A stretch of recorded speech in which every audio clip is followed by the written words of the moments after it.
ini adalah pusaka koleksi saya sobat semuanya. Nah, pusaka ini ada sedikit sesuatu yang kalau menurut saya itu bisa dikatakan langka sobat. Jadi setelah saya keluarkan pusaka ini dari warangkanya, selalu tercium aroma seperti kayak kemenyan. Entah dulu itu sama pemilik dahulu itu dikutuki itu adalah diasapi dengan kemenyan, mungkin seperti itu. Jadi untuk aroma kemenyannya itu tidak bisa hilang. Jadi ini sudah saya warangin sobat semuanya. Tapi pertama kali kalau kita meloloskan dari warangkanya, selalu tercium seperti kayak aroma kemenyan. Tapi kalau kita cium seperti ini, nah seperti ini tidak terlalu. Memang ada bau sedikit tapi tidak terlalu. Tapi kalau habis dari warangkanya ini kita loloskan, kita ambil pusakanya, ini baru tercium aromanya bus gitu, seperti itu sobat. Ini adalah salah satu dari keunikan pusaka atau tosan aji yang ada di Nusantara sobat semuanya. Jangan sedikit-sedikit dikaitkan dengan klinik ataupun mistik. Ini adalah sesuatu hal yang wajar. Tuh, kalau saya seperti itu menyikapinya. Nah sobat semuanya, kalau pemiliknya dahulu, seingat saya ini menyebutnya pamor melati atau bendo segodo seperti itu. Tapi kalau untuk saya pribadi sobat semuanya, tadi saya lihat di buku, untuk di pamornya ini sendiri kayaknya lebih mendekati pamor manikem. Jadi pamor manikem itu adalah salah satu dari pamor-pamor langka. Nah ini seperti ini. Nah ini sobat semuanya. Nah coba nanti akan saya balik kameranya, kita juga akan melihat di buku di buku pamor juga, dan juga di buku ensiklopedi keris. Kita akan menjadikan sebagai sebuah acuan untuk kita belajar bersama, dan nanti juga akan saya sedikit paparkan untuk filosofi dari Kebulajar, karena di sini kan sobat semuanya, kalau kalian melihat ini adalah dapurnya, dapur Kebulajar. Dari dapur Kebulajar itu dia untuk bilahnya lurus, termasuk lurus, garis lurus. Lalu juga untuk digandiknya ini lugas tapi agak panjang sobat semuanya. Nah ini agak panjang, dan juga ricikan lainnya adalah adanya pejetan. Nah ini untuk diricikannya memang sederhana sekali. Jadi dia kerisnya keris lurus, lalu juga ada gandiknya lugas tapi agak panjang, lalu juga ada pejetannya. Nah itu adalah ricikan dari dapur Kebulajar atau Mahesolajar.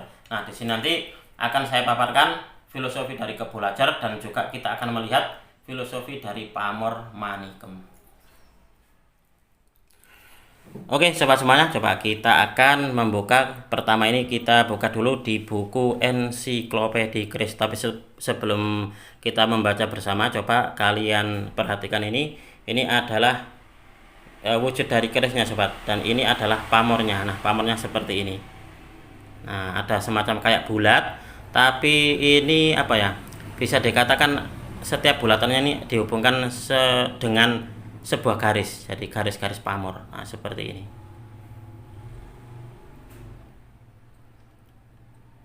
Nah ini konon katanya ada yang bilang bahwasanya keris Kebulajar itu konon adalah kerisnya para petani. Nah apakah hal itu benar? Jadi memang hal itu kalau untuk menurut saya pribadi memang benar, tapi tidak benar 100%.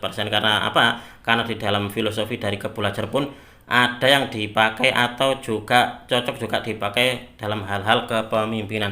Coba sobat semuanya, di sini akan kita baca bersama ini di buku ensiklopedi keris tentang sebuah pamor yang di sini ini bernama pamor manikem. Nah ini manikem adalah salah satu motif pamor yang bentuk gambarannya merupakan bulatan-bulatan berlapis. Jadi bulatannya itu berlapis, berjajar berderetan dari pangkal sampai ke ujung bilah.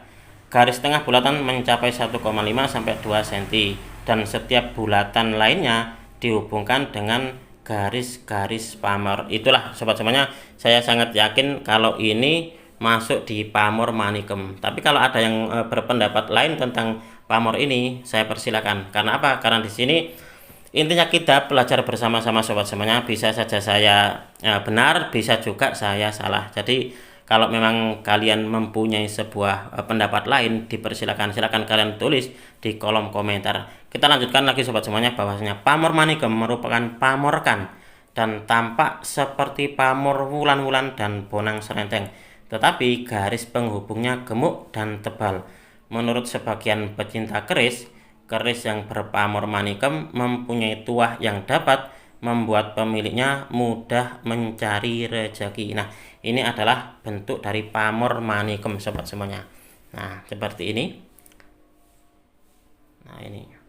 Coba kita akan melihatnya di buku pamor sobat semuanya. Jadi kalau kalian yang sudah mempunyai buku pamor, silakan kalian buka. Nah, ini adalah buku pamor.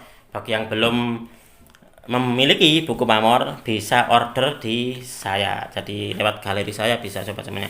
Nah, ini adalah pamor manicom, tergolong pamor langka dan hanya dijumpai di keris muda, terutama Tangguh Madura. Nah, di sini sobat semuanya, muda ini berarti bukan ini ya, bukan bermaksud bukan berarti kamardikan, bukan kalau di sini. Karena apa? Karena Tangguh Madura pun juga itu termasuk juga keris sepuh. Bentuknya mirip melati rinonce. Nah, bentuknya mirip melati rinonce atau melati satoor, tetapi garis penghubung antar bulatan-bulatannya lebih gemuk, lebih lebar. Sedangkan bulatannya juga lebih lebar dibandingkan melati rinonce. Bahkan ada yang hampir menyentuh tepi bilah. Tergolong tidak pemilih dan bertuah memudahkan mencari rezeki. Pamornya memang sekilas kayak pamor melati rinonce sobat semuanya. Hanya saja untuk bulatannya ini lebih lebar dibandingkan melati rinonce. Bahkan ada yang hampir menyentuh tepi bilah. Nah, seperti ini. Nah, lebih besar dari melati rinonce. Nah, ini. Nah, setelah kita melihat dari pamornya, kita akan sedikit membahas tentang filosofi dari dapur Kebo Lajer sobat semuanya. Oke, kita lanjutkan lagi sobat semuanya. Kita akan melanjutkan tentang filosofi dari Kebo Lajer, bahwasanya Kebo Lajer ini berasal dari dua kata, yaitu kebo yang berarti kerbau dan lajer yang berarti lurus. Kebo Lajer ini memiliki makna dan harapan agar pemilik keris ini bisa memiliki semangat seperti kerbau yang giat bekerja tanpa kenal lelah untuk menghidupi keluarganya dengan jalan yang lurus dan tidak menyimpang dari ajaran kebaikan. Jadi filosofinya adalah kita kalau di dalam kepercayaan orang-orang Jawa itu kerbau itu adalah sebagai sesuatu atau hewan yang sangat giat dan juga kuat. Jadi seperti itu, dan tidak gampang lelah.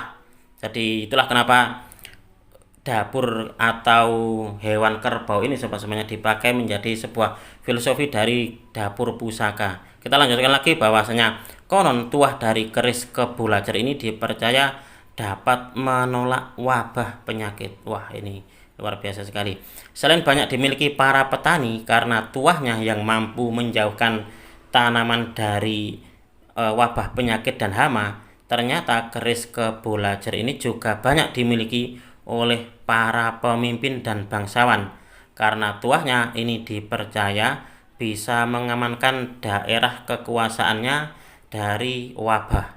Selain itu juga bisa menambah wibawa dan mengangkat derajat.